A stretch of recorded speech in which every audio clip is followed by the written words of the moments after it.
السلام علیکم ورحمۃ اللہ وبرکاتہ۔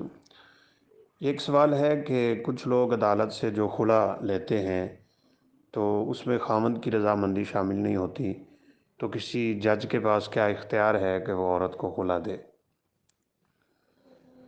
صحیح بات تو یہی ہے کہ طلاق مرد کے ہاتھ میں ہے اور خلا عورت کے ہاتھ میں ہے۔ البتہ خلا میں بھی خامند کی رضامندی درکار ہوتی ہے۔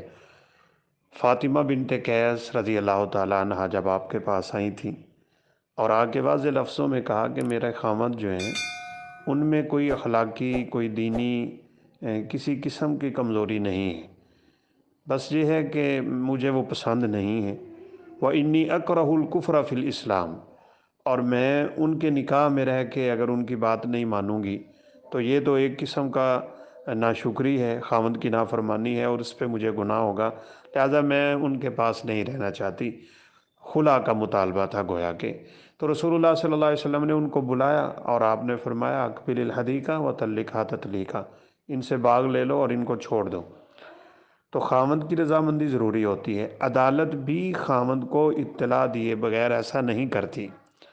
نوٹس جاتے ہیں، طلب کیا جاتا ہے، 3 نوٹس بھیجے جاتے ہیں، اگر 3 نوٹسوں کے بعد بھی خامند حاضر نہیں ہوتا تب عورت کو ڈگری جاری کی جاتی ہے، اور وہ ڈگری ہوتی ہے تنسیخ نکاح کی۔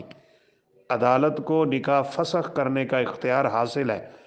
رسول اللہ صلی اللہ علیہ وسلم کے پاس ایک عورت آئی تھی اور اس نے کہا میرے باپ نے میرا نکاح کیا ہے، وہی کارہا، مجھے وہ نکاح بالکل پسند نہیں ہے۔ تو آپ نے اس کے خامند کو اطلاع دیے بغیر وہیں پہ نکاح ختم فرما دیں۔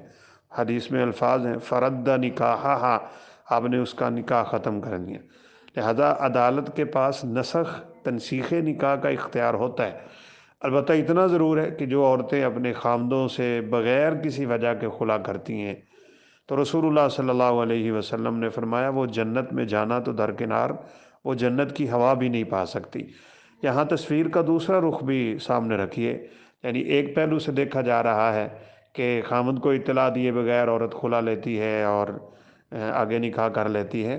یہاں ایک دوسرا پہلو بھی ہے، بعض خامد اتنے ظالم ہوتے ہیں کہ وہ طلاق بھی نہیں دیتے، خلا بھی نہیں دیتے، بیوی کو رکھتے بھی نہیں ہیں۔ قرآن کہتا ہے سرحوہن بالمعروف، یا تو اچھے طریقے سے چھوڑ دو، فامسکوہن بالمعروف، یا پھر اچھے طریقے سے رکھ لو۔ وہ رکھتے بھی نہیں، وہ چھوڑتے بھی نہیں، تو اب وہ عورت بیچاری کیا کرے؟ اس کو بساتے بھی نہیں اور اس کو چھوڑتے بھی نہیں، تو صاف ظاہر ہے وہ عدالت سے تنسیخ نکاح کا دعویٰ کرے گی اور ڈگری حاصل کر لے گی۔ تو اس بنیاد پہ عدالت کا یہ فیصلہ درست ہوتا ہے اور وہ مانا جائے گا۔ واللہ اعلم۔ السلام علیکم ورحمۃ اللہ وبرکاتہ۔